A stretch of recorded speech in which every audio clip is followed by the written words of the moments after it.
Oi pessoal, voltando aqui para nossa aula para nossa revisão de álgebra linear, às terças-feiras, né?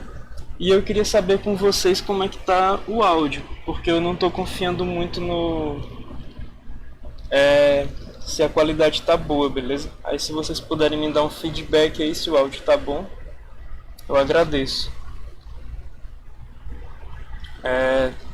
Mas eu acho que agora não tem ninguém assistindo. Deixa eu dar uma olhada aqui como é que tá o áudio.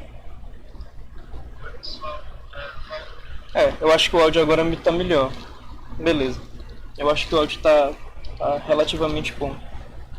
Bom, já são 1h04, então vamos começar a nossa aula de matemática computacional, só que não de matemática computacional de fato, mas de álgebra linear, beleza? Então, vamos abrir aqui o livro de álgebra linear, no caso vai ser esse livro bem aqui. E a gente vai começar hoje a parte de relações, tá bem?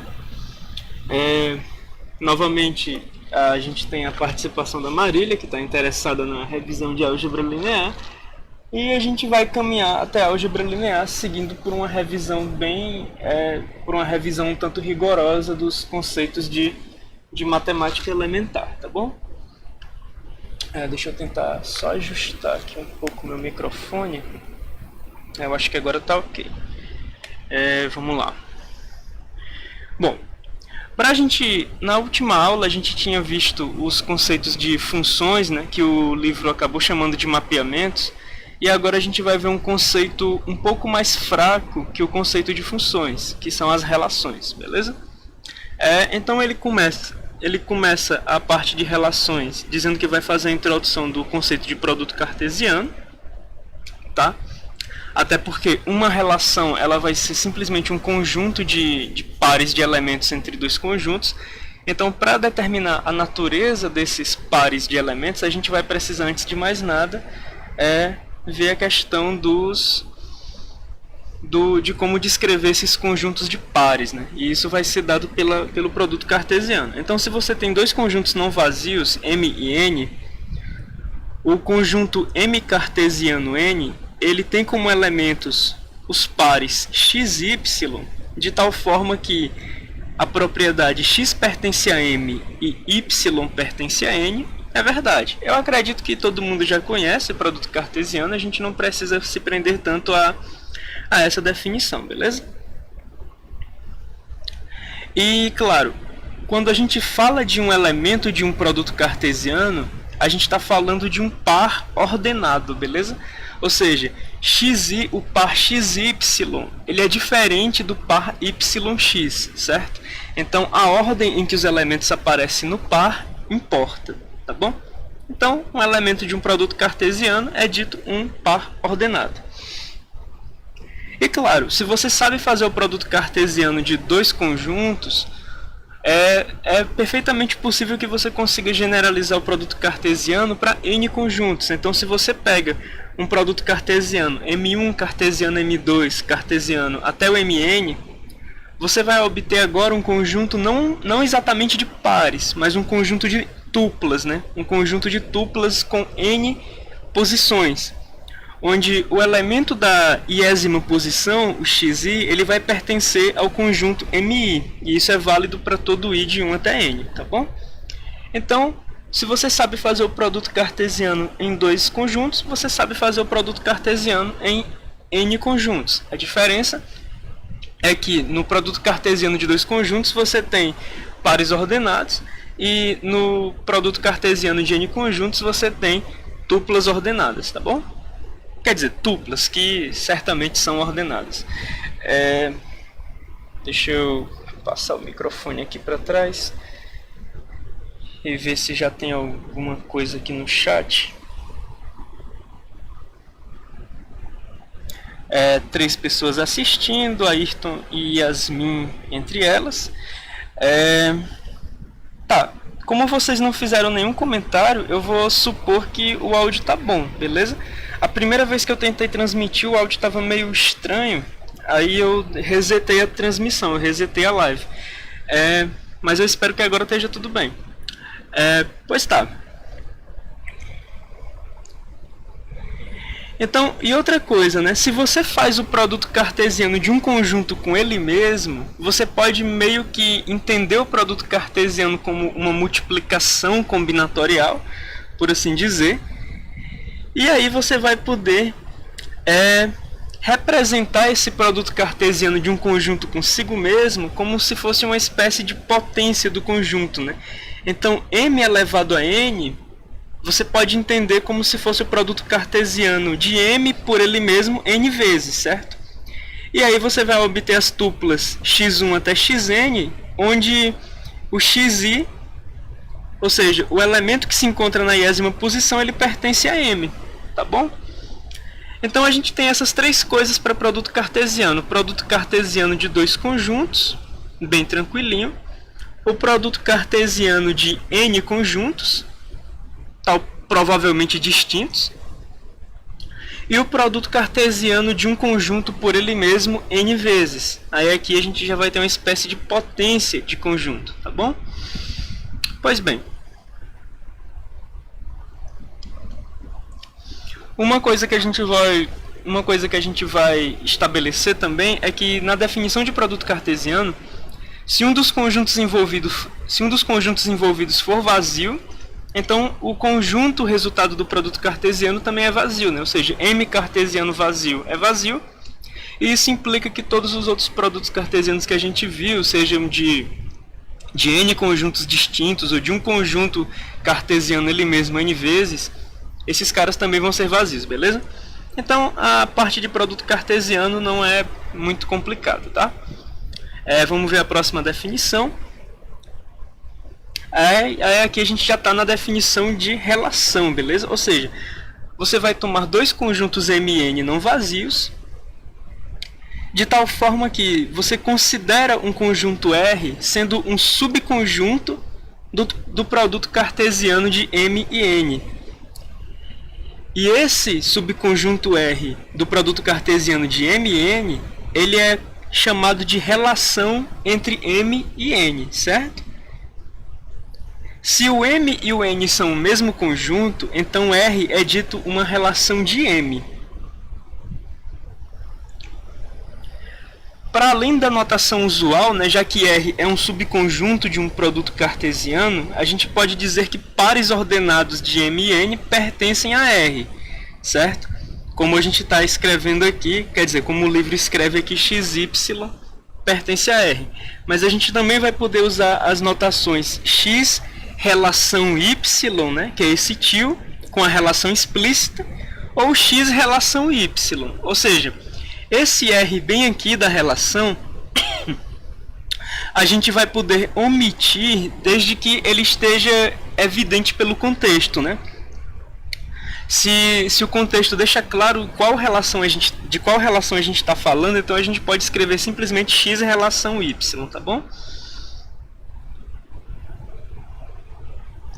E claro, novamente, como a relação é um subconjunto de um produto cartesiano, e um produto cartesiano envolvendo um conjunto vazio é necessariamente vazio, relações que envolvem um conjunto vazio também são necessariamente vazias, né? Já que são subconjuntos de produtos cartesianos. Aí ele vai dar alguns exemplos aqui de relações. Ó. Por exemplo, se você considera o M sendo o conjunto dos naturais e o N sendo o conjunto dos racionais, a gente pode estabelecer a seguinte relação R. Os pares xy de M cartesiano N, tal que o produto xy é igual a 1. Ou seja, R está relacionando cada natural x, com a sua inversa y, não é verdade? Ou seja, essa relação R, ela está relacionando o número 1 nos naturais com o número 1 nos racionais, ela está relacionando o número 2 nos naturais com o número 1/2 nos racionais e assim por diante, beleza? A relação R que ele deu como exemplo, ela está relacionando elementos com as suas inversas. E aí ele já escreve bem aqui essa relação de uma maneira mais enumerativa, né? Está relacionando 1 com 1, 2 com 1 meio, 3 com 1 terço, ou de uma maneira mais geral, essa relação ela pode ser escrita como n se relacionando com 1 sobre n para todo n nos naturais. Quer dizer, tal que n pertence aos naturais. Aí, sobre as relações que existem entre os elementos, a gente vai ter certas propriedades, tá bom? E algumas dessas, quer dizer, e vocês certamente já conhecem essas propriedades das disciplinas mais básicas de matemática, né? Uma relação, ela pode ser reflexiva. Quando é que uma relação é reflexiva? Ela é reflexiva se x relação x faz parte da relação para todo x no M, tá bom? Inclusive nota que essa relação aqui que ele está falando é uma relação envolvendo, é uma relação envolvendo apenas o conjunto M, né? Ou seja, é uma relação entre M e ele mesmo, beleza? Uma relação, ela é dita simétrica, uma relação de M para M, entre M e M, é dita simétrica se x relação y implica que y relação x vale para todo x e y pertencente a M, beleza? E uma relação é dita transitiva quando ocorre o seguinte: x relação y e y relação z implica que x relação z, e isso vale para todos x, y e z pertencentes a M, né? Então a gente tem essas três propriedades que uma relação de M com M pode ter. Ela pode ser reflexiva, se para todo elemento do M, x relação x está na relação. Quer dizer, se para todo elemento do M a gente tem que x relação x, ela é simétrica. Se para quaisquer elementos x e y do M a gente tem que x relação y implica que y relação x. E ela é transitiva quando para quaisquer três elementos de M, x, y e z, a gente tem que x relação y e y relação z implicam que x relação z. Beleza?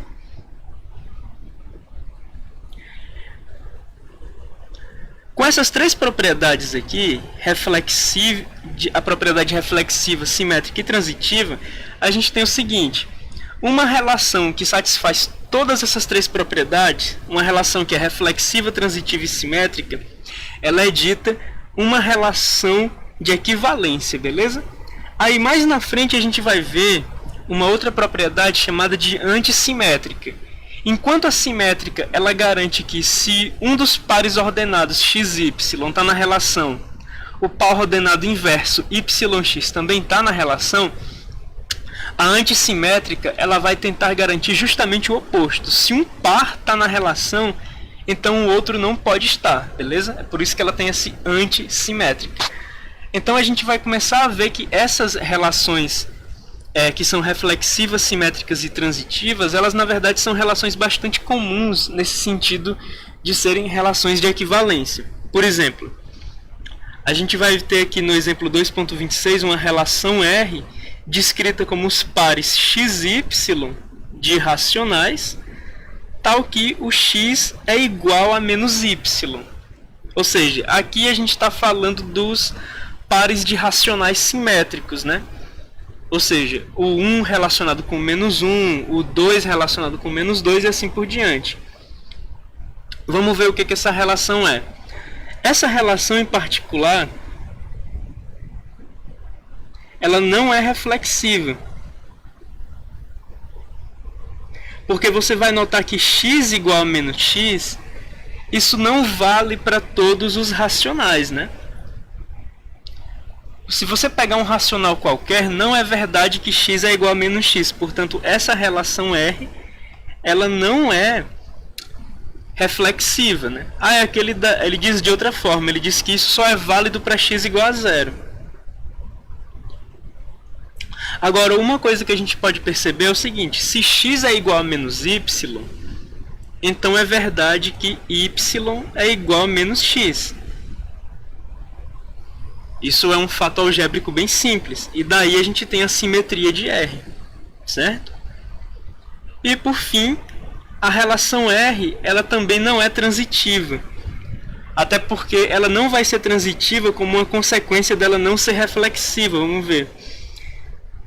Se a gente sabe que xy é igual a 1 menos 1, por exemplo, e yz é igual a menos 1, 1, então xz seria igual ao par 1, 1. E a gente sabe que 1 é diferente de menos 1, certo? Então ela não é transitiva, né? Você sabe que 1 é igual a menos 1, você sabe que menos 1 é igual a 1. Quer dizer, não, desculpa. Você sabe que 1 é igual a menos menos 1, você sabe que menos 1 é igual a menos 1, mas você sabe que 1 é diferente de menos 1, né? Quando você pega o x sendo 1 e o z sendo 1 também. Você sabe que 1 é diferente de menos 1. Então, esse par 1, 1, ele não está em R. Então, essa relação R que relaciona os pares de elementos simétricos, por sinal, nos racionais, ela não é reflexiva, ela é simétrica, mas ela não é transitiva, beleza? Vamos ver outro exemplo de relação, bem aqui. Nesse exemplo 2, a gente tem a relação R com os elementos x e y, tal que x é menor ou igual a y.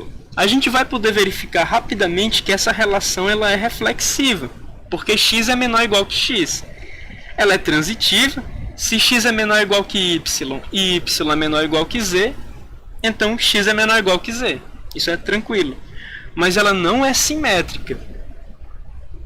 Ela não é simétrica. Se x é menor ou igual a y, a gente não pode afirmar logo de cara que y é menor ou igual que x. A gente só pode afirmar isso se x for igual a y. Mas se você tem que 2 é menor ou igual que 3, por exemplo, você não vai poder afirmar que 3 é menor ou igual que 2. Tá bom? Então agora vamos para o próximo exemplo. A gente vai pegar uma função qualquer dos reais nos reais e a gente vai estabelecer a seguinte relação. A relação que a gente vai estabelecer são dos pares x e y de reais, tal que f de x é igual a f de y. Vamos ver. Essa relação ela é reflexiva? Certamente f de x é igual a f de x. Tudo bem. Essa relação ela é simétrica, ou seja, se f de x é igual a f de y, isso implica que f de y é igual a f de x? Com certeza, né? Porque a propriedade que está descrevendo é uma igualdade, tá bom? E ela é transitiva se f de x é igual a f de y e f de y é igual a f de z. Então f de x é igual a f de z? Novamente, né? Como é a igualdade que está descrevendo,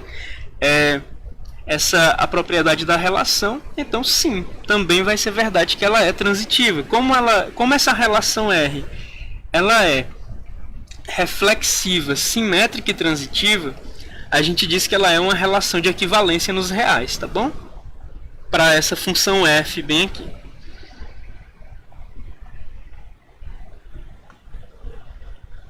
Deixa eu ver como a gente está no chat.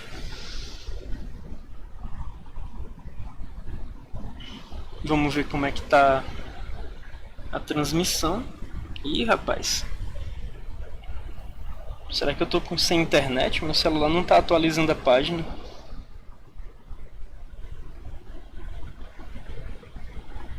Eu espero que não.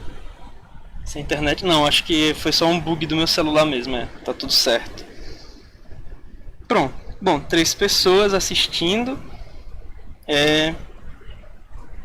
E a Yasmin e o Ayrton comentaram que o áudio está legal. Então, beleza. Nenhuma dúvida, né, até agora? Pois tá, vamos para mais uma definição. Vamos para 2.27. Agora a gente vai pegar R sendo uma relação de equivalência do conjunto M, beleza? Ou seja, a gente sabe que R é uma relação... Inclusive, deixa eu colocar logo isso em tela cheia. A gente sabe que R é uma relação reflexiva, simétrica e transitiva em M, certo? Então, se a gente sabe que R é uma relação de equivalência em M, a gente vai definir o conceito de classes de equivalência, certo? Então, para todo elemento do conjunto X, a gente vai entender esse X como o representante da sua classe de equivalência, tá? Ou seja, numa classe de equivalência, qualquer elemento dessa classe de equivalência pode representá-la, tá bom? Então a gente vai ter essa notaçãozinha bem aqui, que vai indicar justamente a classe de equivalência do X. Aí aqui o X está atuando como um representante da sua classe de equivalência. Quem é a classe de equivalência do X? São os elementos Y de M, tal que XY está na relação. Ou escrito de outra forma, a classe de equivalência do X, numa relação de equivalência, são os elementos Y de M, tal que X relação Y, beleza? E aí ele completa a definição, ele diz que isso é uma classe de equivalência, né? É a classe de equivalência de X a respeito da relação R. E claro, uma vez que você tenha as classes de equivalência, você pode particionar um conjunto M de acordo com uma relação de equivalência. Aí a gente tem que se M é um conjunto não vazio e R é uma relação de equivalência, a gente vai escrever M sobre R, né, essa notação bem aqui, para determinar uma partição de M de acordo com R, tá bom? Então, quem é esse M sobre R? Esse M sobre R é o conjunto das classes de equivalência para os elementos de M, tá bom? O que vai acontecer aqui? Você vai pegar todo elemento de M, todo X pertencente a M, e vai descrever a classe de equivalência desse cara. Como isso aqui é uma notação de conjunto, vai acontecer o seguinte: dois elementos na mesma classe de equivalência vão estar representando a mesma classe de equivalência. Portanto, numa relação de equivalência, se X relação Y, então XR e YR são a mesma classe de equivalência, e essa notação de conjunto só representa elas uma vez, tá? Como XR e YR estariam representando o mesmo subconjunto de M, a mesma classe de equivalência, esse cara só apareceria uma vez nessa notação, tá bom? E ele chama isso de o conjunto quociente de M em relação a R. Esse M sobre R, né? O conjunto das classes de equivalência de M para a relação R.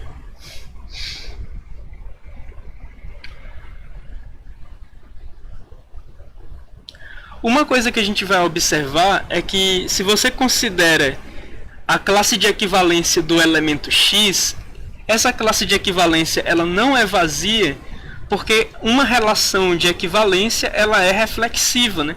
Como uma relação de equivalência é reflexiva, você sempre vai ter que X relação X, e portanto o X pertence ao XR, certo? Você sempre vai ter que X pertence a XR. Então, uma classe de equivalência nunca é vazia.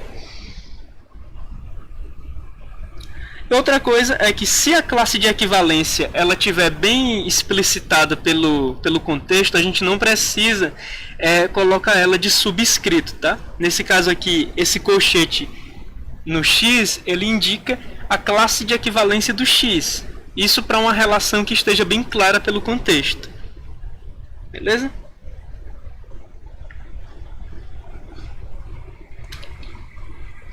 A Marília se acidentou aqui.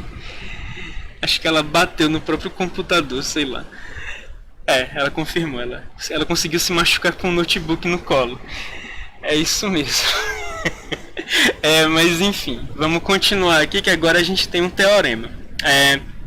A gente tem o seguinte teorema: se R é uma relação de equivalência no conjunto M e X e Y pertencem a M, então as seguintes afirmações são verdades para essa relação de equivalência, certo? X e Y representam a mesma classe de equivalência. A interseção das classes de equivalência de X e Y não é vazia. E X relação Y, tá bom? Ou seja, se um for verdade, então esses caras todos também são verdade, beleza?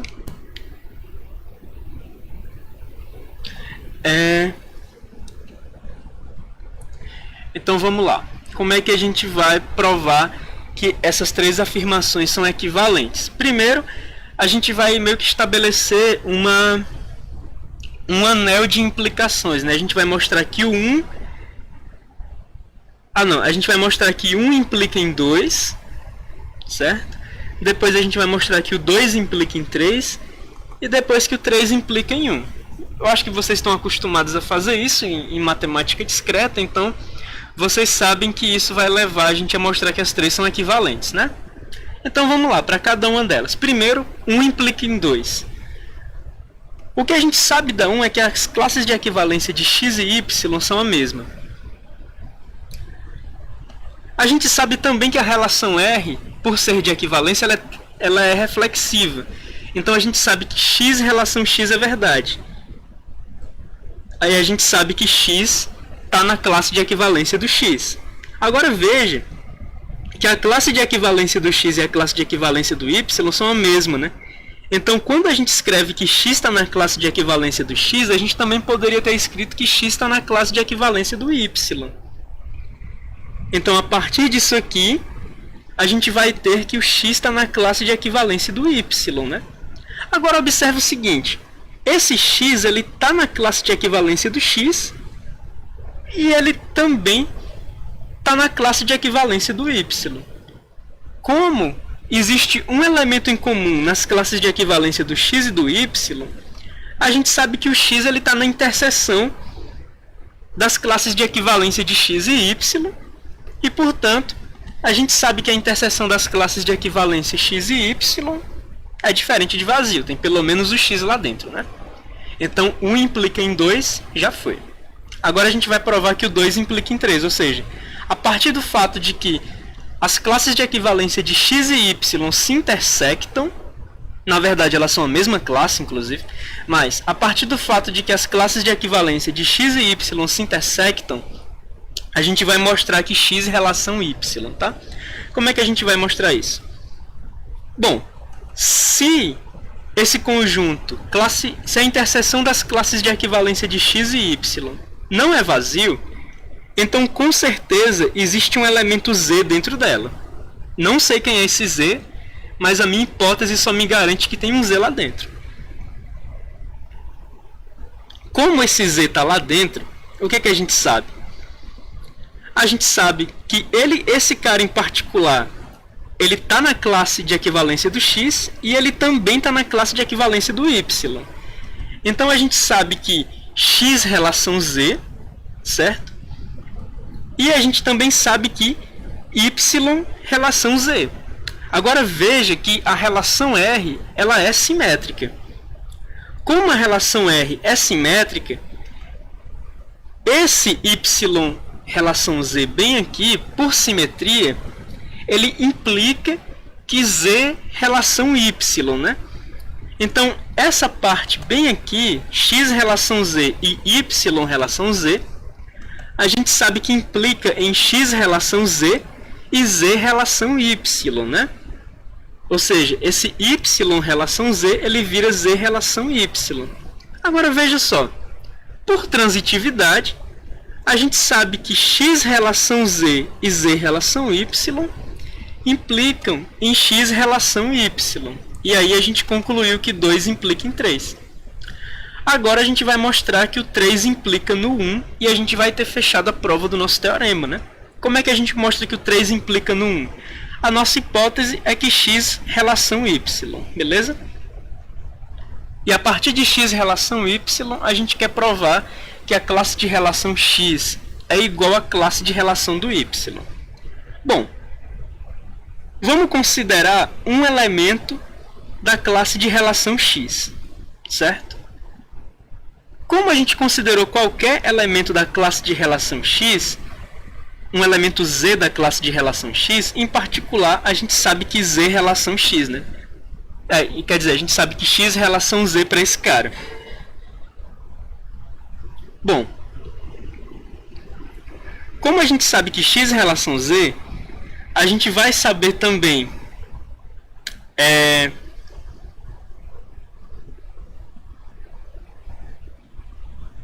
A gente vai saber também por simetria que Z relação X, certo? E a partir de Z relação X, que é a simétrica desse cara, a partir de Z relação X e X relação Y, a gente vai estar sabendo, a partir de Z relação X e X relação Y, a gente vai estar sabendo que Z relação Y, certo? Como a gente vai estar sabendo que Z relação Y, a gente vai usar simetria de novo para a gente ficar sabendo que Y relação Z. Como a gente sabe Y relação Z, a gente tem que esse elemento Z que estava na classe de equivalência X, a gente sabe necessariamente que ele está na classe de equivalência do Y, né? Ou seja, a partir dessa hipótese e de um elemento dentro da classe de equivalência X, ou seja, a partir de um Z na classe de equivalência X, tal que X relação Z, a gente sabe Z relação X por transitividade com X relação Y. A gente sabe que Z relação Y e por simetria a gente sabe que Y relação Z. Então a gente sabe que o Z está na classe de equivalência do Y, beleza? Ou seja, esse argumento ele provou que a classe de equivalência do X é um subconjunto da classe de equivalência do Y. E por analogia, ou seja, seguindo o mesmo raciocínio, só que com os elementos trocados, né? Fazendo isso, pegando um elemento Z do conjunto da classe de equivalência do Y, a gente iria conseguir provar também que a classe de equivalência do Y é um subconjunto da classe de equivalência do X, tá? Seria um argumento análogo. E, portanto, a gente conseguiria, com esse argumento que a gente fez e com o argumento análogo a ele, a gente conseguiria provar que as classes de equivalência de X e de Y são a mesma classe, tá bom? Então, a gente tem que essas três afirmações para uma relação de equivalência são verdade. A gente tem que duas classes de equivalência são iguais se e somente se a interseção delas é não vazia, se e somente se X relação Y, né? E a gente tem feito a prova como um anel de implicações, beleza?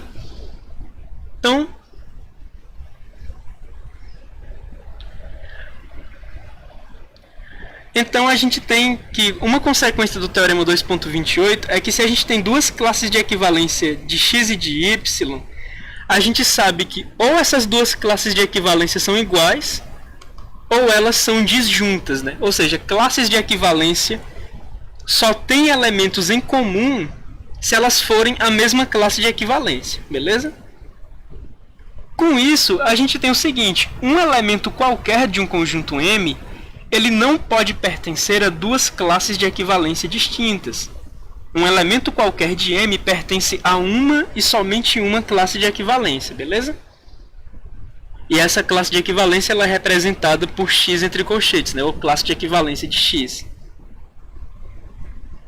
Daí a gente tem que uma relação de equivalência R, ela particiona ou ela decompõe o conjunto M no qual ela é definida em subconjuntos que são disjuntos 2 a 2, certo? Aí todos os elementos de M, aquela historinha que eu estava dizendo lá no começo, todos os elementos de M, quer dizer, todos os elementos da classe de equivalência de X são ditos representantes da classe de equivalência de X.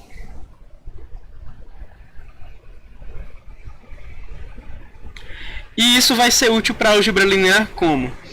Eventualmente, a gente vai chegar e vai particionar um conjunto de objetos, por exemplo, um conjunto de matrizes, em classes de equivalência.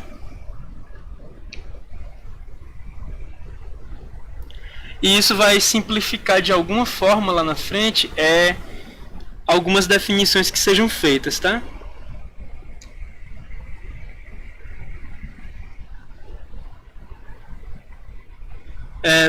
Inclusive ele está adiantando aqui alguma coisa sobre forma normal. Quando você começa a entender um conjunto M a partir de uma relação de equivalência, sendo representado, tendo sido particionado, e esse M quociente R sendo representado, quer dizer, sendo descrito pelos representantes das classes de equivalência, aí a gente vai estar chamando isso de forma normal, beleza? Antes de seguir para o próximo exemplo, eu vou dar uma olhada aqui no chat, como é que a gente está. Vamos ver como é que a gente está aqui no chat. 3 pessoas assistindo, 2 comentários. Tá, então exemplo 2.29. Nesse exemplo a gente vai pegar um certo natural n e a gente vai definir a seguinte relação. A relação Rn, ela é a relação dos inteiros AB, tal que A menos B é divisível por n sem deixar resto. Ou seja, A menos B é um múltiplo de n, tá? A menos B é um múltiplo de n. Pois bem, essa relação ela é uma relação de equivalência nos inteiros. Por quê? Primeiro porque ela é reflexiva, né? Quando você pega A menos A, né? A menos A é 0 e 0 é divisível por qualquer n, né? Ou seja, 0 é múltiplo de qualquer n. Pois bem, será que ela é simétrica? Se A menos B é divisível por n, vamos supor que A menos B é k e k é divisível por n, então se A menos B é k, B menos A é menos k. E se k é divisível por n, ou seja, se k é um múltiplo de n, então menos k também é um múltiplo de n, né? Então a gente sabe que se A menos B é divisível por n, a gente sabe que B menos A também é divisível por n, e portanto essa relação bem aqui, ela é simétrica, beleza? Será que essa relação é transitiva? Vamos ver. Se você sabe que A menos B e B menos C são divisíveis por n, então você pode escrever o A menos C como sendo A menos B mais B menos C, beleza? Agora veja, se A menos B é múltiplo de n e B menos C é múltiplo de n, então a soma de 2 múltiplos de n é certamente um múltiplo de n. Em particular, essa soma seria o A menos C. Então você sabe que se A menos B e B menos C são múltiplos de n, você sabe que A menos C, por conta desse argumento aqui, também é um múltiplo de n. Então você sabe que essa relação Rn, ela é transitiva, beleza?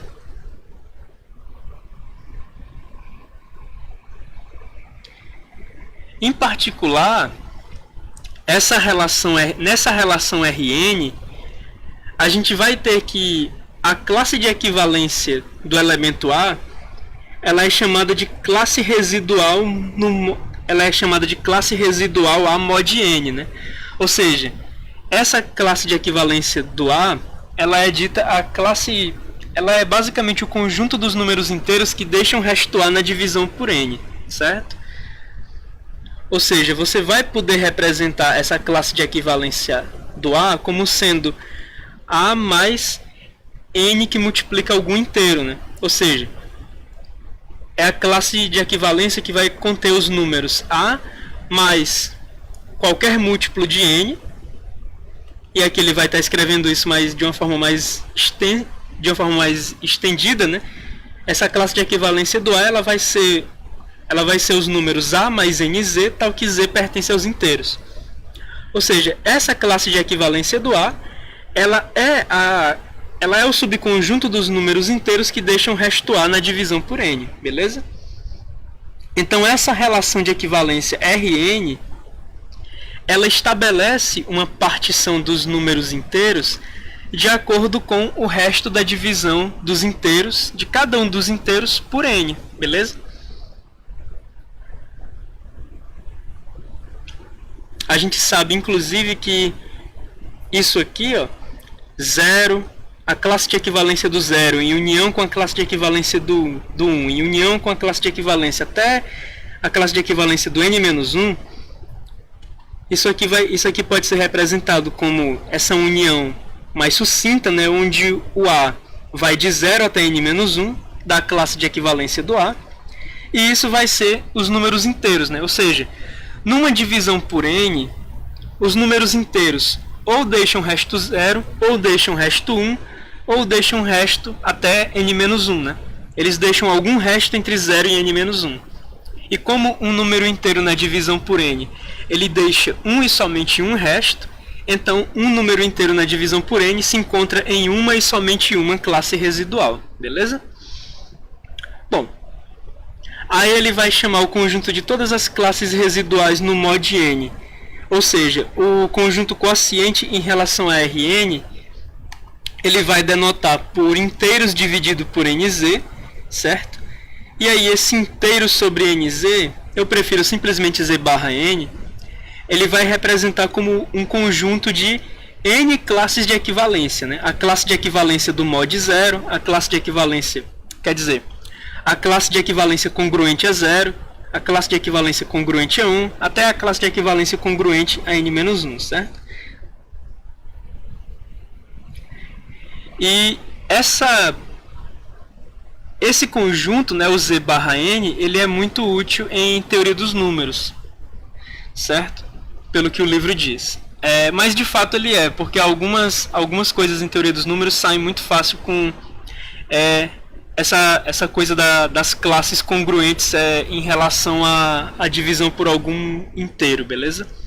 O livro passa alguns exercícios e agora a gente vai para estruturas algébricas, até porque a nossa live só está com 44 minutos, então a gente vai entrar num campo, Marília, que agora já não é tão elementar, né? Agora a gente, depois da gente ter visto uma revisão dos conceitos de matemática, a gente vai caminhar agora a passos um pouco mais largos para a álgebra linear. Em particular, a álgebra linear, ela lida com entidades matemáticas, né, como espaços vetoriais, subespaços vetoriais, matrizes que têm conjuntos de colunas, conjuntos de linhas, e aí tem aquelas definições de rank, de independência linear e por aí vai. E tudo isso tem uma relação mais elementar com algumas estruturas algébricas que são mais simples do que de fato um espaço vetorial propriamente dito, né?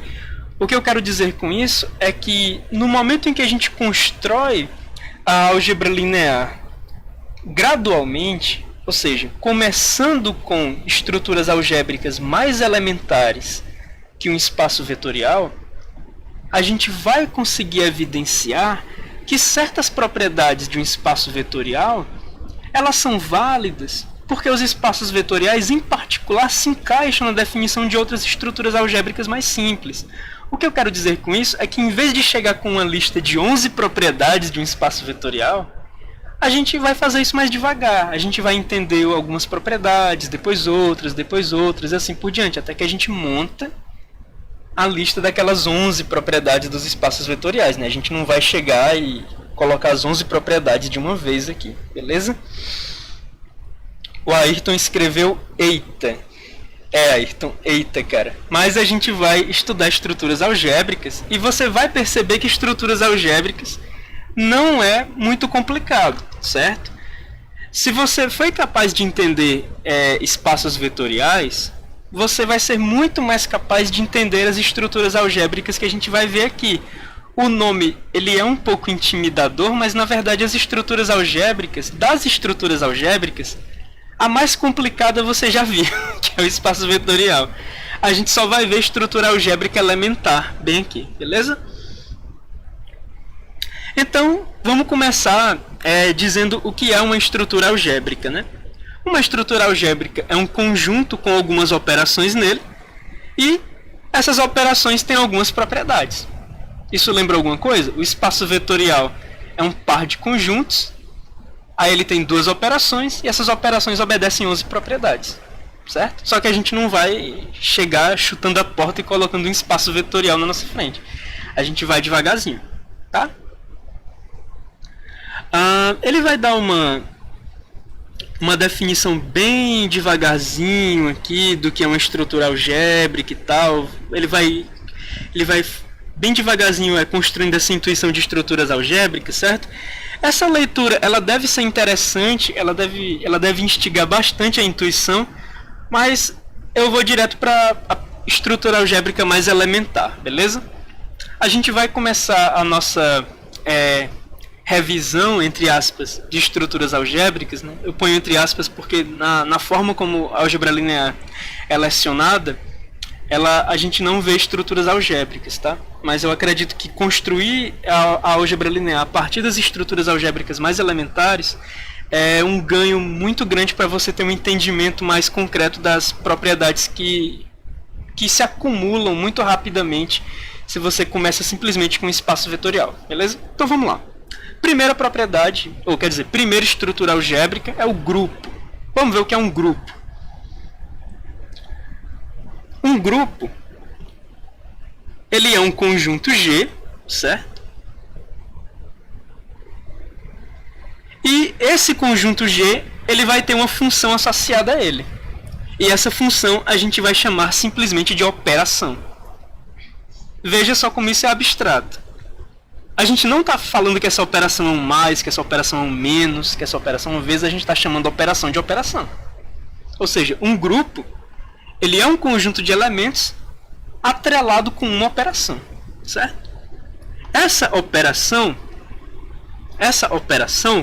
ela é uma função que leva G cartesiano G em G. Ou seja, ela é o que se espera de uma operação, né? Ela pega dois elementos do conjunto alvo dela e ela retorna um elemento do conjunto alvo. Certamente um grupo é fechado para sua operação, porque senão a estrutura se tornaria mais complicada. Beleza? Então a gente tem aqui, ó, que se você pega dois elementos A e B de um grupo, a operação ela leva esses elementos A e B no elemento A operação B, beleza?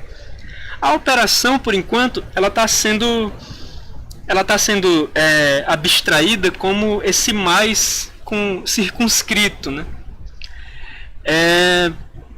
Mas você vai ver rapidamente que diversas coisas são operações válidas para formar grupos com conjuntos convenientes de elementos, beleza? A questão é que a gente vai começar com essa definição de grupo, que ele é a estrutura algébrica mais simples, ou seja, é um conjunto com uma única operação, e a gente vai tentar entender o que a gente consegue inferir desse conjunto com essa operação, se a gente consegue ver algumas propriedades disso. Bom, um grupo certamente satisfaz algumas propriedades. A primeira propriedade que um grupo satisfaz é que a operação dele ela é associativa, certo? Isso quer dizer que a operação B, operação C, a operação B, operação C, equivale a operação B, operação C, beleza? Isso vale para os três elementos, isso vale para três elementos quaisquer do grupo, certo? Ou seja, um grupo ele é um conjunto de elementos com uma operação atrelada, e essa operação ela é associativa.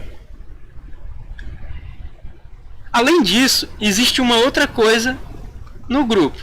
Existe um cara chamado elemento neutro, certo? Você já deve ter ouvido muito falar desse cara. Só que ele não é intrínseco a nenhuma operação em particular. Ele é intrínseco a um grupo, beleza? Um grupo tem um elemento neutro. O que é o elemento neutro? O elemento neutro de um grupo, ele é um elemento E de tal forma que E operação A sempre vai ser o A, beleza?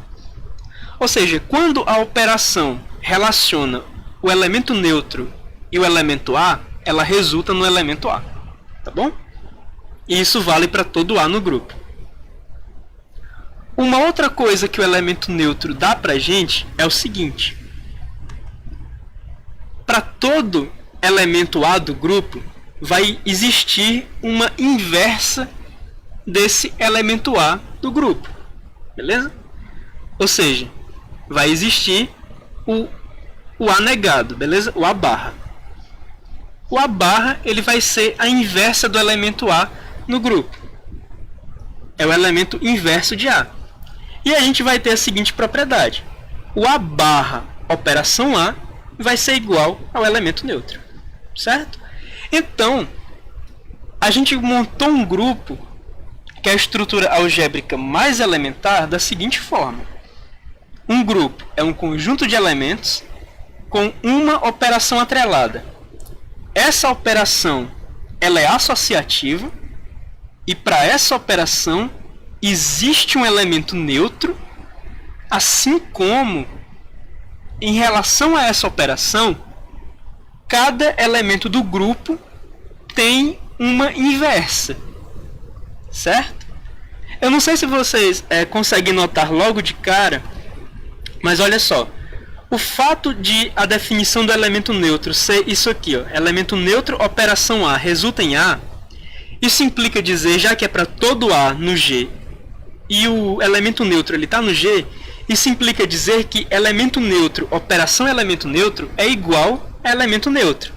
Se você olha para a definição de inversa, você vai ver que a inversa do elemento neutro, ela é tipo, elemento neutro barra operação elemento neutro é igual a elemento neutro.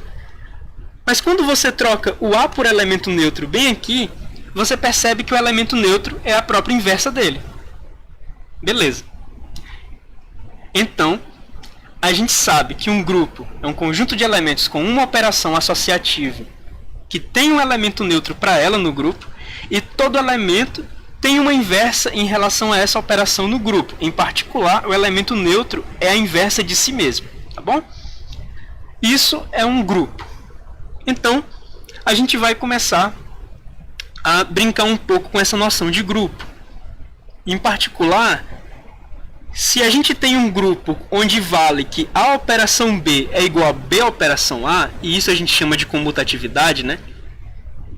Então, esse grupo, ele é dito comutativo, beleza? Um grupo comutativo, nota, um grupo, só um grupo, não é comutativo. Um grupo não necessariamente tem uma operação comutativa, mas se a operação de um grupo for comutativa, a gente vai dizer que esse grupo ele é comutativo ou abeliano, certo? Você vai ouvir muito mais grupo abeliano do que grupo comutativo na literatura, beleza? Então você sabe que um grupo abeliano ele é um grupo cuja operação é comutativa, tranquilo?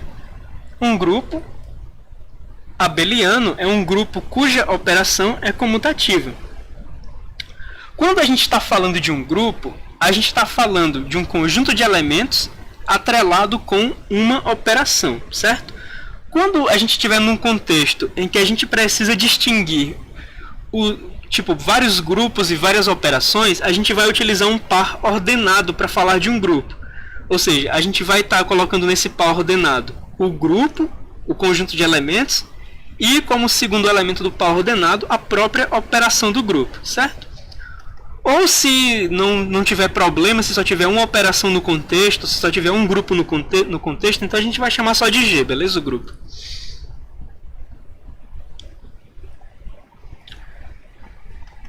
Agora a gente vai ter o seguinte, ó. Para todo grupo G com uma operação, as seguintes propriedades são válidas.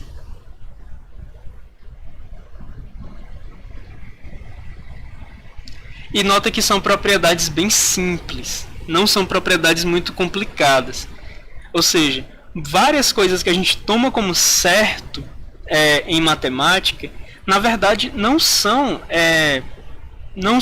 coisas bem determinadas. Não são coisas imediatas, né? São consequências de outras coisas. Por exemplo, a primeira propriedade, olha só. Se E é o elemento neutro de um grupo, e a gente sabe que A e A barra pertencem a um grupo de tal forma que A é a inversa de A barra, né? Ou seja, A barra, operação A, dá no elemento neutro. Então a gente também sabe que A, operação A barra, dá no elemento neutro. Isso parece bastante elementar, mas na verdade isso não é um fato. Isso é uma consequência de outra coisa, né? Isso é a consequência da definição de grupo. Outra propriedade, se é o elemento neutro e a gente sabe que A pertence ao grupo, então a gente sabe que a operação elemento neutro é o próprio A. Nota que não é isso que está na definição de grupo. Na definição de grupo Está ao contrário. A definição do elemento neutro diz que elemento neutro operação A é igual ao elemento A. Em nenhum momento, como a gente em nenhum momento falou que a operação é comutativa, em nenhum momento foi dado isso aqui pra gente, que a operação elemento neutro é o próprio A, beleza? Então, a gente também vai provar isso aqui. Outra coisa que a gente vai provar é que G contém exatamente um elemento neutro, certo?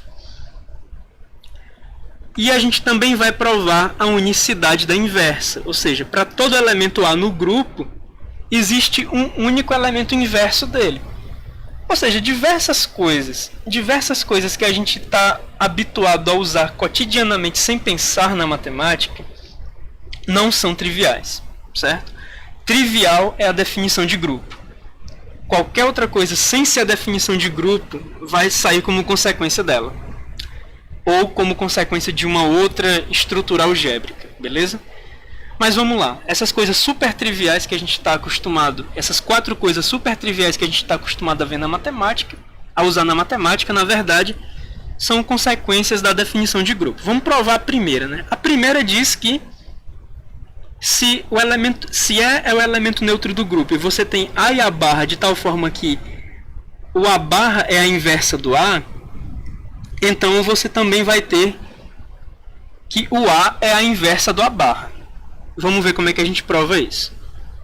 A gente vai pegar o E sendo o elemento neutro do grupo e a gente vai pegar o A e o A barra de tal forma que o A barra é a inversa do A, beleza? Tal qual a gente tem aqui na definição, né? A inversa ela sempre vem na esquerda e o elemento sempre está na direita, né?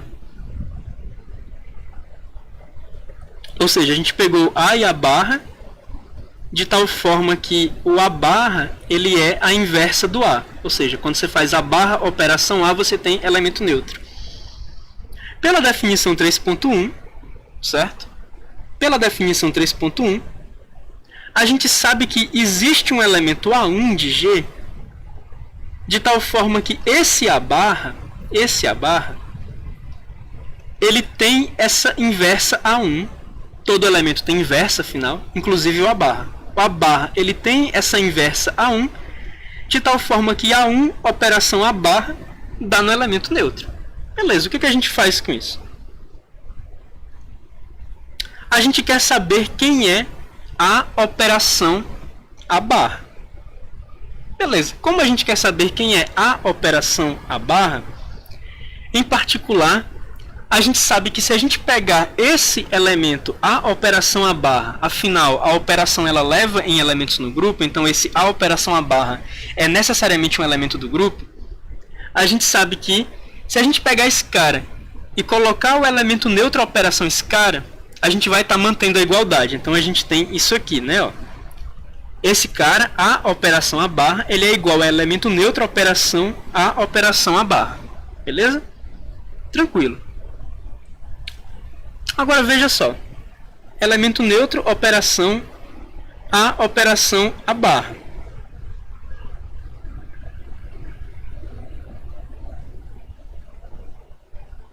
Espera que esse passo que ele deu foi muito doido. Foi muito grande esse passo.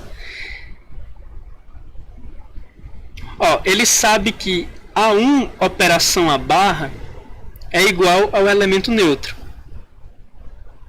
Então ele vai transformar isso aqui, a operação elemento neutro operação A barra, ele vai trocar o elemento neutro por A1 operação A barra. Afinal ele sabe que esse A barra ele tem uma certa inversa A1, certo? Então aqui ele está trocando o elemento neutro por A1 operação A barra, operação A barra. Ah, é porque eu acho que tem algum erro de digitação no livro, né? Tá faltando algum sinal aqui, que esse A1 não devia estar colado com parêntese. Por isso que eu achei muito complicado. Mas vamos tentar entender aqui, ó. O que está acontecendo aqui é que devia ter um igual bem aqui, certo? Devia ter uma igualdade bem aqui. Por isso que eu estava achando complicado o passo dele, mas o passo dele é bastante simples até. Ele trocou o elemento neutro por A1 operação a barra. Beleza, ele trocou o elemento neutro por A1 operação a barra. E agora ele vai utilizar a associatividade. Ou seja, em vez de fazer primeiro essa operação bem aqui, ele vai fazer primeiro essa operação bem aqui. Certo? Então, ele vai ter o seguinte, ó. Ele vai ter agora desse lado aqui, ele vai ter agora desse lado aqui, ó, A1 operação. Aí, quando ele colocar do outro lado, ele vai ter a barra operação A barra, né? Ele vai ficar com a barra operação A operação a barra. E mais uma vez ele vai poder fazer a associatividade. Como ele vai ficar com a barra operação a operação a barra, ele vai fazer a associatividade e vai escrever essa parte interna fazendo primeiro o a barra operação A e depois o operação a barra, tá? Então, como ele tem isso aqui, ele sabe em particular que esse a barra operação A, ele sabe que o a barra operação A é o elemento neutro. Então ele sabe que esse cara bem aqui é o elemento neutro, certo? Esse cara é o elemento neutro. Pela definição de elemento neutro, a gente sabe que elemento neutro operação A vai ser o próprio A. Então, a gente sabe que elemento neutro operação a barra é o próprio a barra, certo? A gente sabe que elemento neutro operação a barra é o próprio a barra. Então a gente concluiu que o a operação a barra ele é igual ao A1 operação a barra, beleza?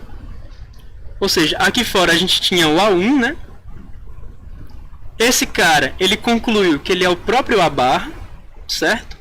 E como a gente tinha dito, a gente ainda não sabe que se o a barra é a inversa do A, então o A é a inversa do a barra, a gente ainda não sabe disso, por isso que a gente está chamando de A1 bem aqui. Então, esse A1 que é a inversa do a barra, ele chegou aqui com A1 operação a barra, e isso é igual ao elemento neutro. Então agora a gente sabe disso, certo? Agora a gente sabe que o A é a inversa do A barra, certo? Inclusive, vamos ver aqui, ó. Ele admitiu em primeiro lugar que o A barra tem uma inversa chamada A1. Depois ele fez um monte de algebrismo usando associatividade e trocando o elemento neutro pelo A1 operação A barra. Ele fez um monte de algebrismo e chegou na conclusão que o A operação A barra é igual ao A1 operação A barra. Como ele chegou nisso que o A operação A barra é igual ao A1 operação A barra, e ele admitiu que o A1 era a inversa de A barra, então ele sabe que A1 operação A barra é o próprio vazio. No entanto, quando ele fez isso, ele concluiu que A operação A barra é o vazio. Quer dizer, ele concluiu que A operação A barra é o elemento neutro. Como ele concluiu que o A operação A barra é o elemento neutro, ele tem que o quê? Ele tem o quê? Ele tem que o A é a inversa do A barra, certo? A gente sabe que o elemento A ele tem alguma inversa chamada A barra, e a gente acabou de concluir que se esse A tem uma inversa chamada A barra, então esse A barra ele tem como inversa o próprio A. A gente acabou de concluir isso. Beleza? A gente não sabia disso e agora a gente sabe. Pois bem, a próxima coisa que a gente vai ver é a segunda propriedade, né? A segunda coisa que ele quer provar. Se E é o elemento neutro de G e o elemento A pertence a G, então a operação E é igual ao A, né? Ou seja, a definição de grupo diz que E operação A é igual a A. A gente vai provar que também é verdade que se você colocar o elemento neutro na direita, ele vai funcionar, ele vai preservar o A, né? Ou seja, a operação elemento neutro vai ser o próprio A. Beleza? Então como é que a gente vai provar? No 2 a gente vai pegar o E sendo um elemento neutro e a gente vai pegar um A sendo um elemento A qualquer. Pela definição de grupo, esse elemento A ele tem uma barra que é a inversa desse cara, certo? Como esse A barra é a inversa do A, a gente sabe que a barra operação A vai ser o elemento neutro. A gente também, agora a gente sabe uma coisa a mais. Veja só, agora a gente sabe também pela propriedade 1 que não apenas a barra operação A é o elemento neutro, como a gente sabe que a operação A barra também é o elemento neutro. Beleza? A gente também sabe que a operação A barra também é o elemento neutro. Então vamos ver o que acontece. Quem é a operação elemento neutro? Bom, a operação elemento neutro, a gente vai fazer o seguinte. Esse elemento neutro, ele pode ser escrito como a barra operação A, já que A é a inversa de A barra e A barra é a inversa de A, né? Então, a gente vai escrever a operação elemento neutro como a operação A barra operação A. Certo? Eu acho que de agora em diante eu vou chamar essa operação só de mais, para ficar mais rápido de falar, beleza? Não é o mais, tá? Mas eu tô cansado de falar a palavra operação. Então, a partir de agora eu vou falar só mais, tá bom? Mas não é necessariamente o mais. Apesar de funcionar para o mais, não é necessariamente o mais. Eu só tô cansado de falar a palavra operação, beleza? Pois bem, então a gente pegou o elemento neutro e colocou esse elemento neutro como A barra mais A. Então agora a gente tem A mais A barra mais A. Tranquilo. Essa operação, ela é associativa pela definição de grupo. Se ela é associativa, a gente pode fazer essa passagem bem aqui, ó. Em vez de fazer primeiro o A barra mais A, a gente faz primeiro o A mais A barra. Quem é o A mais A barra? Como a gente viu como consequência do resultado 1, o A mais A barra é o elemento neutro. Então a gente sabe que A mais A barra é o elemento neutro.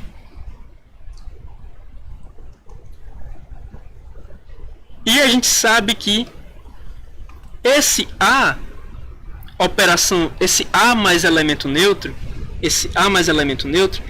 ele acabou sendo igual ao elemento neutro mais A, e isso acabou sendo igual a A pela própria definição de elemento neutro, né? Ou seja, a gente provou que A elemento neutro, quer dizer que A mais elemento neutro é igual ao A. A gente sabia que elemento neutro mais A era igual ao A. Agora a gente sabe que A mais elemento neutro também é igual ao A, beleza? Ou seja, não importa em que posição da operação o elemento neutro aparece, ele vai se comportar como elemento neutro. Não importa em que posição da operação a inversa aparece, ela vai se comportar como inversa, beleza? Pois bem, então vamos provar a terceira propriedade. A terceira propriedade é que G tem exatamente um elemento neutro. Bom, a gente vai supor, em primeiro lugar, que G tem dois elementos neutros, tá? A gente vai supor que G tem o E e o E1 como elementos neutros. Se a gente sabe que o E e o E1 são elementos neutros, então, em particular, a gente sabe que como esse E1 é um elemento neutro, a gente sabe que E1 mais E é o próprio E, já que E1 é um elemento neutro. Só que o E também é um elemento neutro. Como o E também é um elemento neutro, a gente sabe que o E1 ele pode ser escrito como E mais E1, certo? E isso a gente tem visto que é igual ao E1 mais o E. Claro, aí aqui a gente está usando o que a gente provou anteriormente, né? A gente está usando o que a gente provou anteriormente. Ou seja, a gente sabe que o E1 é o E mais o E1, porque o E é um elemento neutro.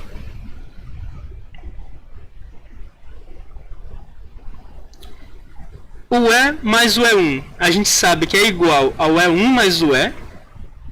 Afinal, Aqui quem é? Ah tá, aqui ele está usando a comutatividade dos elementos. Não é comutatividade dos elementos neutros. Aqui ele está usando simplesmente a propriedade 2. Certo? Então, o que ele conclui com isso? Veja só o que ele conclui. Ele sabe que o E1 mais o E é o próprio E. E ele sabe que o E1 é igual ao E1 mais o E. Como ele sabe que o E1 é igual ao E1 mais o E, então ele vem aqui e ele troca esse E1 mais E por esse E1. E daí ele conclui que o E é igual ao E1. Ou seja, se um grupo tem dois elementos neutros, esses elementos neutros são exatamente o mesmo cara. Então um grupo só pode ter um elemento neutro. Beleza? Deixa eu ver como é que vocês estão aqui no chat.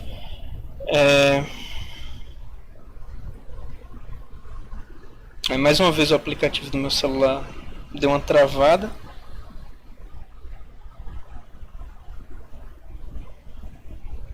E aí eu fico com a impressão de que a live caiu, porque não atualiza. 3, olha, tem um comentário aqui. Vamos ver qual é um comentário que tem.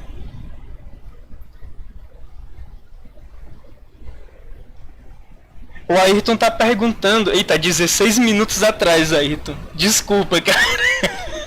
Eu me distraí tanto com as coisas das estruturas algébricas que foi mal. Aí o Ayrton está perguntando, com a matriz A, onde A vezes A menos 1 é igual à identidade, é baseado nesse teorema, então?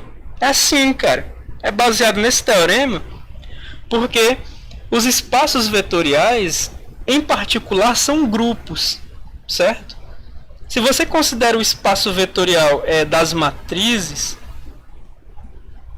se você, na verdade, peraí, você pode considerar o espaço vetorial das matrizes,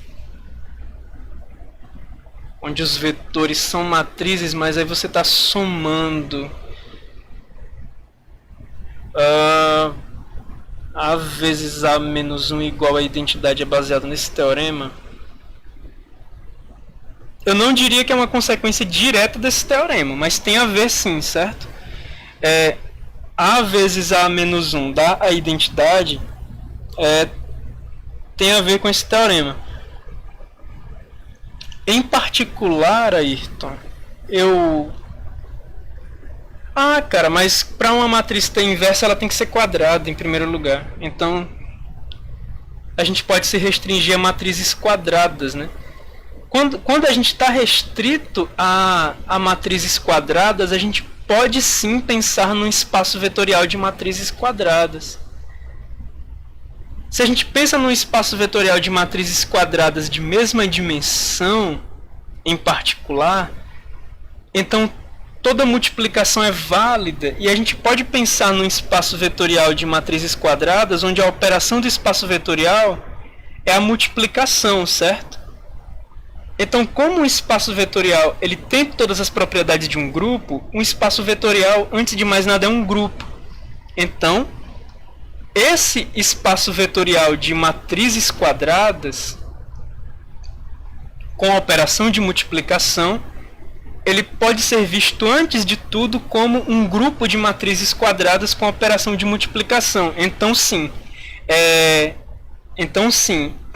esse teorema... Quer dizer, esse teorema ele tem como consequência essa história de que as matrizes quadradas elas têm umas inversas, tá? Mas aí tá o seguinte, você precisa provar que as matrizes quadradas junto com a operação de multiplicação, quer dizer, deixa eu ser mais preciso, as matrizes quadradas de uma mesma dimensão junto com a operação de multiplicação, elas formam um grupo, beleza? Isso é tranquilo. Você argumentar que as matrizes quadradas junto com a operação de multiplicação formam um grupo, beleza? Como elas formam um grupo, então sim vai sair, como consequência desse teorema que a gente está vendo agora, que uma matriz vezes a inversa dela vai dar a identidade, né? No caso, a gente só está colocando isso em termos de grupos. Mas sim, tem tudo a ver sim. Eu só demorei um pouco a perceber que quando eu estou falando de inversa eu posso falar necessariamente de matriz quadrada.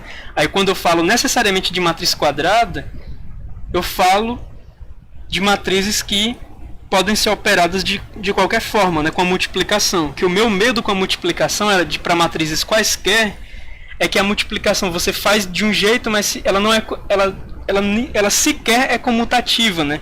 Quando você tem duas matrizes A vezes B multiplicando, matrizes quaisquer, não necessariamente a multiplicação B vezes A está bem definida.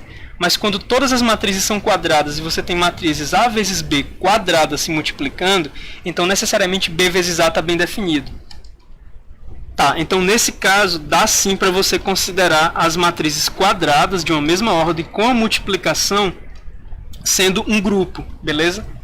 Então nesse caso realmente sai daí essa coisa, né, que a matriz A vezes a inversa dela vai dar identidade. Aí você vai provar que nesse grupo a identidade é o elemento neutro, beleza? Pois bem, vamos continuar aqui.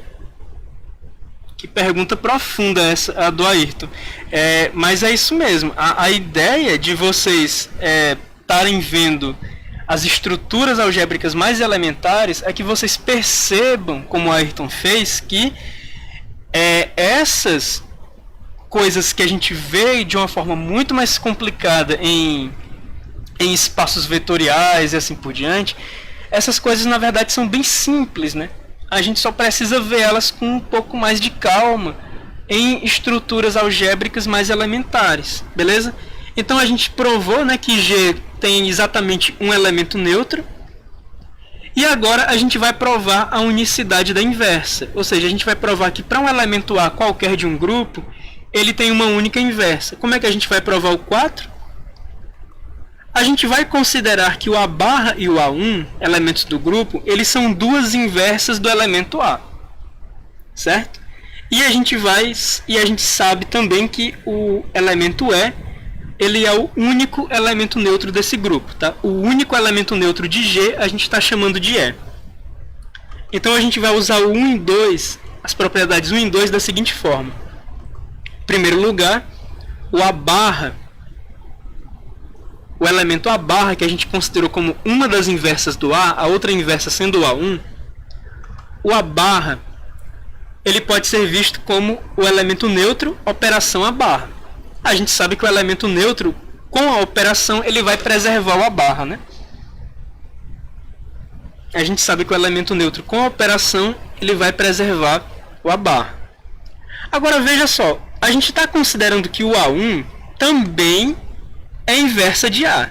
Se a gente está considerando que o A1 também é inversa de A, então esse elemento neutro bem aqui, ele pode ser visto como A1 operação A. Como A1 é a inversa de A, então A1 operação A também vai dar o elemento neutro. Então no lugar do elemento neutro, eu posso escrever A1 operação A. E agora a gente faz a associatividade, né? A gente sabe que a operação é associativa, então em vez de colocar os parênteses aqui, a gente vai passar os parênteses para cá. Então a gente vai ficar com A1 operação A barra. Como a gente tem esse A mais A barra, a gente já viu anteriormente que esse A mais A barra é a mesma coisa do A barra mais o A. Então a gente sabe que isso aqui é o elemento neutro, beleza? Como a gente sabe que isso aqui é o elemento neutro, então a gente vai escrever o elemento neutro bem aqui. Agora veja só, a gente ficou com A1 mais o elemento neutro. A gente viu também que A1 mais o elemento neutro é igual ao elemento neutro mais o A1, e tudo isso é igual ao A1. Então a gente conclui que esse A1 mais elemento neutro é o próprio A1. Então a gente concluiu que se o A tem duas inversas, o A barra e o A1, a gente concluiu também que o A barra ele é igual ao A1, tá bom? Então veja só, a gente concluiu que se um elemento do grupo tem duas inversas, na verdade essas duas inversas são iguais, tá bom? A gente concluiu isso.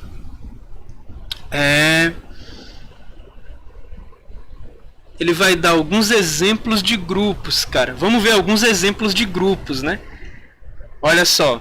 Depois de tanta definição concreta de grupo, vamos ver alguns exemplos de... Quer dizer, depois de tanta definição abstrata, né, vamos ver exemplo mais concreto. Ó. Os inteiros com operação de soma são um grupo. Os racionais com operação de soma são um grupo.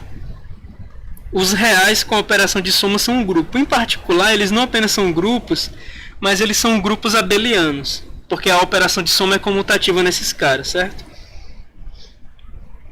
O elemento neutro de todos eles coincide, né? É o zero. Em particular, nota que interessante, ó, os naturais sem o zero não são um grupo. Beleza? Se você pegar os naturais começando do 1 e considerar os naturais e a soma, os naturais e a soma não constituem um grupo, não é verdade? Porque eles não têm elemento neutro. Agora, os naturais com o zero e a soma constituem um grupo. Os inteiros com a soma constituem um grupo, beleza? E claro, a inversa da soma vai ser em relação ao sinal, né? Então a inversa do A é o menos A.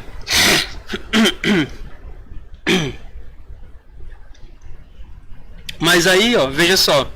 Em vez de escrever A mais menos B, a gente considera a soma que envolve um elemento e a inversa de outro cara como sendo uma subtração, né? A gente considera A menos B.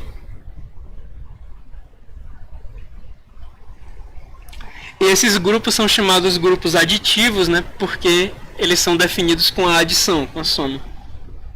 Ah, inclusive ele vai entrar naquela coisa que eu estava dizendo antes, né? Ó. Os naturais com a operação de soma não formam um grupo, beleza? Tem que ter muito cuidado com isso. Por quê? Porque não existe elemento neutro nos naturais. Agora, se você considerar os naturais com zero, aí você vai ter um elemento neutro, né, para soma. E aí os naturais com o zero e a soma formam um grupo. Olha, na verdade não, peraí. Vamos com calma. Na verdade não. Vamos com muita calma, porque nos naturais, é verdade, faz sentido. Nos naturais, você tanto tem... Nos naturais sem o zero, você tanto tem a ausência de um elemento neutro, como você tem a ausência das inversas. Quando você considera os naturais com o zero, de fato, você vai ter um elemento neutro, que é o zero. Mas nos naturais com zero, apenas o próprio zero tem a sua inversa nos naturais. Ou seja, nos naturais com o zero, você tem um elemento neutro, mas você não tem as inversas, beleza? Ou seja, os naturais realmente não formam um grupo de maneira alguma. Inicialmente eu pensei que era só por conta da ausência do elemento neutro, mas mesmo que você considere o zero nos naturais, você não tem as inversas. Então os naturais eles não têm como ser um grupo, beleza?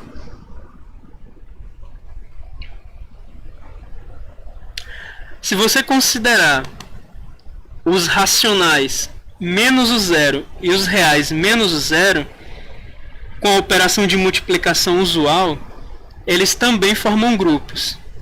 Eles são grupos multiplicativos nesse caso.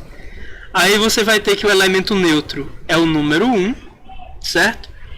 E a inversa de um número A vai ser o 1 sobre A, ou A elevado a menos 1.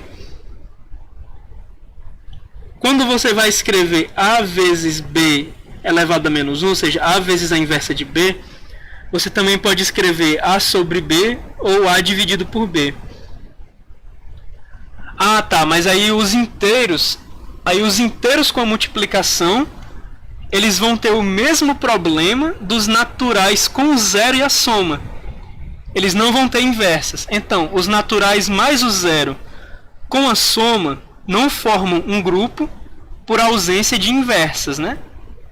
Os inteiros com a multiplicação não formam um grupo por conta da ausência dos...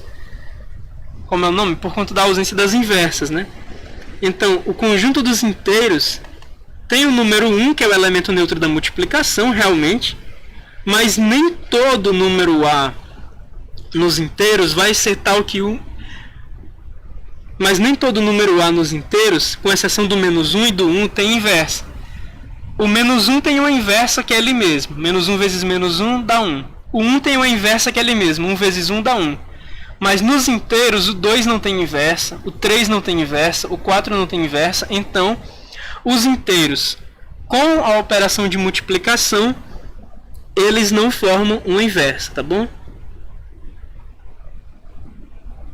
Bom, a definição 3.4 ela vai começar a complicar um pouquinho as coisas, porque ela vai começar a falar de subgrupo. Eu acho que para a aula de hoje já foi bastante conteúdo, né? Até porque a gente começou a ver a questão das estruturas algébricas, né? A gente tem que caminhar um pouco mais devagar agora. Então, pessoal, vamos ver o seguinte. Na aula de hoje, a gente viu relações e viu a parte inicial das estruturas algébricas mais elementares, né? Que são os grupos. E, na verdade, tem até os semigrupos, que são estruturas algébricas mais elementares que os grupos, mas a gente não vai precisar descer tanto para os semigrupos, beleza? Então é o seguinte, a gente tem visto relações e a parte inicial de grupos na aula de hoje. São 2 horas e 29, a gente está com 1 hora e 25 de live, né? E eu vou encerrando a live por aqui, até porque eu tenho que me preparar para a live de 3 horas, beleza? Então, galerinha, eu só queria combinar uma última coisa com vocês, que é o seguinte: na quinta-feira a gente vai ter uma daquelas palestras dos grupos de pesquisa do interior, certo? Na quinta-feira, às 16 horas, na quinta-feira às 4 horas, a gente tem uma palestra sobre programação competitiva, salvo engano. Eu vou colocar já já o banner no grupo, que vocês vão ficar sabendo direitinho. Mas na quinta-feira a gente vai ter uma palestra sobre programação competitiva, às 16 horas, e isso vai ser no horário da nossa aula, beleza? Aí eu queria saber com vocês, se vocês preferem assistir a palestra das 16 horas sobre programação competitiva, ou se vocês preferem ter a revisão de cálculo. Eu penso da seguinte forma: eu penso que a revisão de cálculo, se a gente postergar por uma semana, tá tudo bem, mas a palestra de programação competitiva só vai ter aquela, né? Então, eu acredito que a palestra de programação competitiva é uma oportunidade que, se a gente perder, a gente não recupera, beleza? Mas a gente pode discutir no grupo isso aí com calma e a gente vê, tá bom? Então deixa eu me preparar para a live de 3 horas. Por enquanto eu vou agradecendo a presença do Ayrton, da Yasmin e da terceira pessoa, que eu não sei quem é. E é isso, pessoal. Até...